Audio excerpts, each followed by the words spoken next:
Sosok Katno, tukang bakso di Balikpapan kecewa pesanan 2.500 porsi untuk HRI di IKN dibatalkan. Inilah sosok Katno, tukang bakso yang kecewa pesanan 2.500 porsinya untuk HRI di IKN dibatalkan. Padahal persiapan Katno sudah selesai. Ia sudah siap meladeni pesanan khusus Istana Presiden di IKN tersebut. Diketahui, warung bakso gendon miliknya telah memiliki beberapa cabang, salah satunya di Kelurahan Sepinggan, Balikpapan Selatan, Kaltim.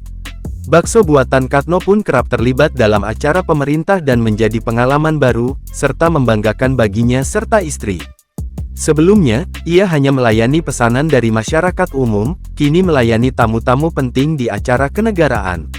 Katno yang merupakan pemilik warung bakso gendon ini sudah 3 kali melayani kegiatan besar di IKN saat Jokowi beserta rombongan berkunjung.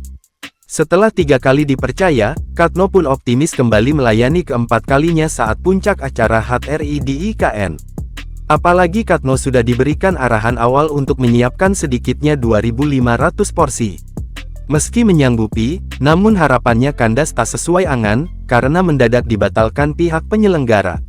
Katno pun mengaku sedikit kecewa, lantaran ia sudah mempersiapkan tenaga kerja dan peralatan yang akan digunakan. Ribuan porsi yang direncanakan bakal dihidangkan pada upacara HUT ke-79 RI di IKN kini dibatalkan.